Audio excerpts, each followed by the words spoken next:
Hello, everyone. Welcome back.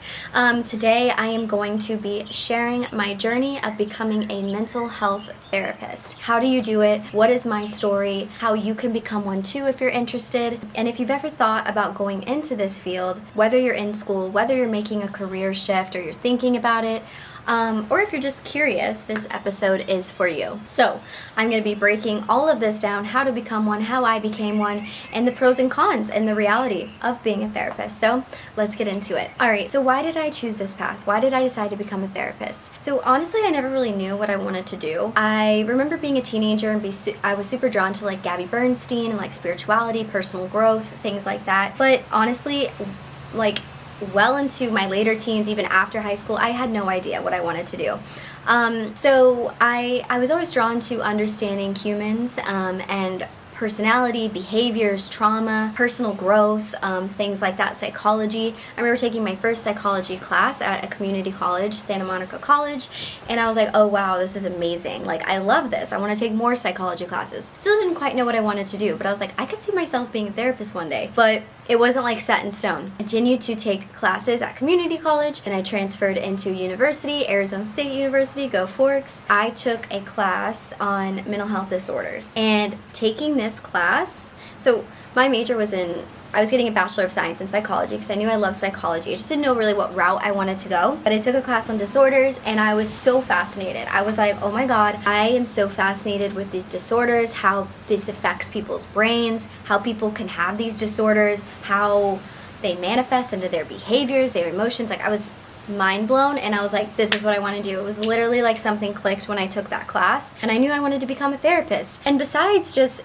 knowing in college, I also grew up with around a lot of addiction and chaos and mental health disorders. I had a very amazing, loving family, but they were also a little crazy too. And if, like, you'll know what I mean if you've experienced the same thing. And so I've kind of always watched people, and I'm like, why are people acting the way that they act? Like, just trying to make sense of everything. I have a lot of Virgo placements, so I'm very analytical. I love to learn. I'm very intellectual, wanting to know, kind of just very introspective, really wanting to know the deeper meaning and reasonings behind things. So yeah, that's kind of why I chose this path, and I just kept it going. So here's what it takes to become an actual therapist. So the first thing you need to do is get a bachelor's degree. Most therapists will get a bachelor's degree in psychology, like me, but that is not necessary. I've had a lot of people in grad school who had like bachelor's degree in like drama or music or English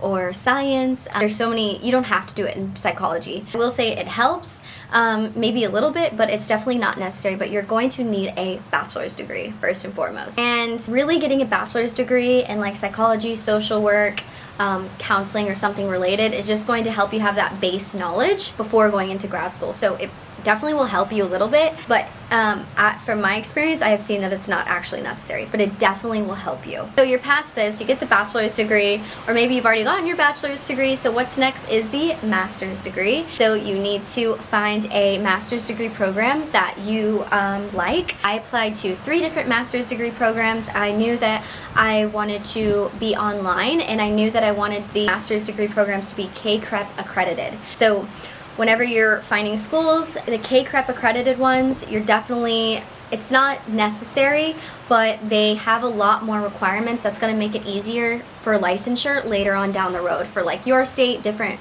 if you want to get licensed in other states. So I would recommend a K-CREP accredited school. So I applied to 3 different K-CREP accredited master's programs, and the master's programs were Masters of Arts in Clinical Mental Health Counseling. So you'll go to grad school, you got to get that master's degree. Mine took about 2.5 years. I went to Palo Alto University, amazing program, highly recommend. It was my top choice and I got in. I was so excited. So yeah, grad school is difficult, but it was amazing, and I learned so much about the field. So you got to get that master's degree, and while you're getting your master's degree, right at like the last year of your master's program, you will do a practicum and an internship. What the practicum and internship, and it is necessary in grad school and also for licensure, you will be basically working as a counselor but unpaid. So you will be in some sort of setting. Maybe it's remote, maybe it's at a school, maybe it's at a community mental health center. That's what I worked at. It's literally like the ER for mental health. It was an amazing experience. I saw everything across the board, and you will have to do a practicum and internship somewhere. You could also do multiple practicum and internships, but you have to get a certain number of hours,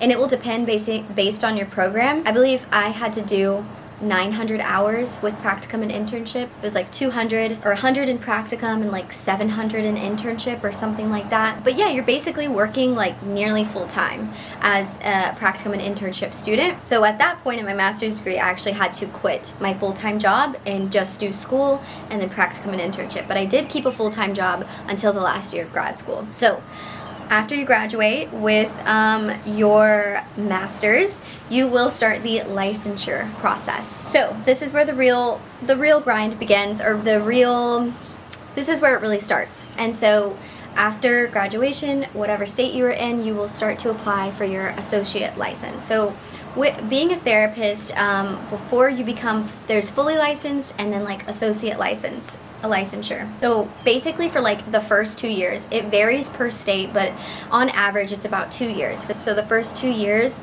after your grad program, when you first start working, you are an associate or baby therapist. There's people call it different names, but you don't have a full licensure yet. So you apply for that associate licensure and you have a supervisor that has to you have to check in with, and you're still getting paid and everything like that, and you're still working, but you're working towards independent or full licensure. So you have to work under someone. So there is some restrictions with the associate license, but you can essentially work as a mental health therapist. So you will be getting a certain number of hours, whether it's like 2,000 hours, 3,000 hours. You have to take a national counseling exam, get those hours, working, and then also supervision hours. And then after that 2 years is up, then you will be able to apply for your full clinical licensure. So that is the next step. And after that, you can get your full licensure. And so that's about maybe 2 to 3 years, or less, just depending on how much you work and how much you get those, or how quick you get those hours. And once you get your full licensure,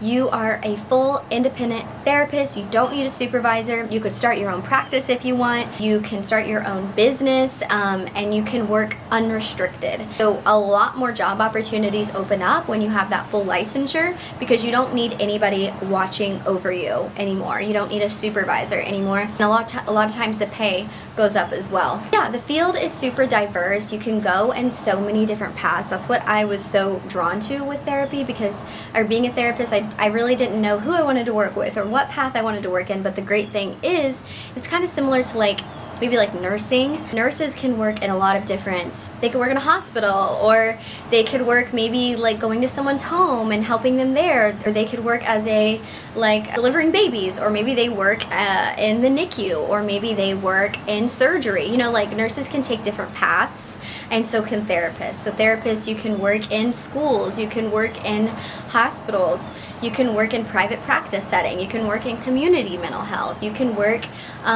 just with children and specialize in children, you can work with just veterans. There's so many different areas you can work in, which I really loved that. The field is super diverse, so I recommend in grad school, when you're doing the practicum and internship, really trying to expose yourself to a lot of different things so you can see kind of what you like, what you don't like, what fits your interests, your strengths, your preferences as a therapist. And this can also change over time too. You can always change your specialty or what populations you're working with and things like that. You'll just kind of learn and grow with time. So pros and cons of being a therapist. Pros would be you are helping people change their lives. There's honestly nothing more special and incredible than that aspect.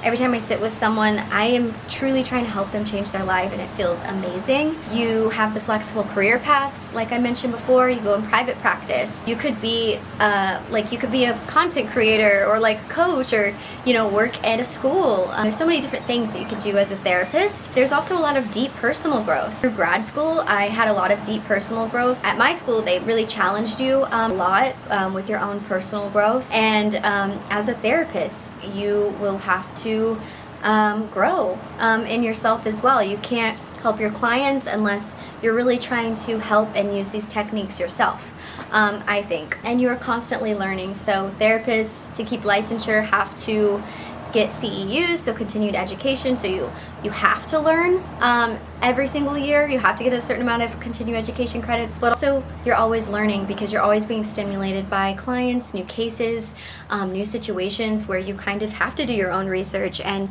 learn about this person, their diagnosis, their trauma, whatever it is that they've been through. You're always learning, which is something I really love. Some cons about being a therapist would be it's very emotionally demanding. I am naturally very empathetic and compassionate. I've always been like a therapist friend and I've always wanted to help people. So I have emotional capacity for this work, but also I know my limit. When I was doing like 8 patients a day, way too much, way over my limit. Being like 5 patients a day is really, I feel like I don't want to go over that. So it can be very emotionally demanding, and just making sure you're taking care of yourself. And they preach this a lot in grad school as well. Another con is licensing process can be long and annoying. There's so many like regulations and certain things you have to follow and keep up with all the licensing, especially if you're in different states and all that. So that can kind of suck. And then obviously student loans, if you have to take those out,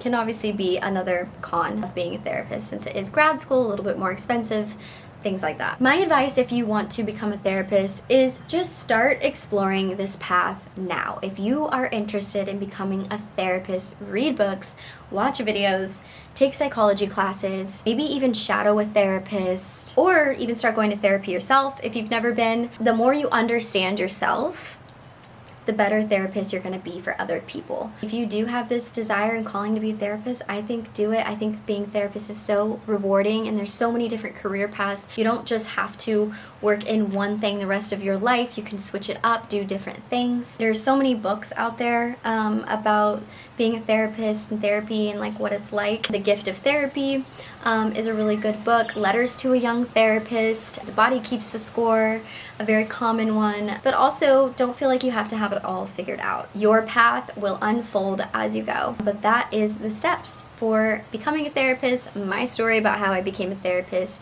and kind of the pros and cons. But yeah, that is it for today's episode.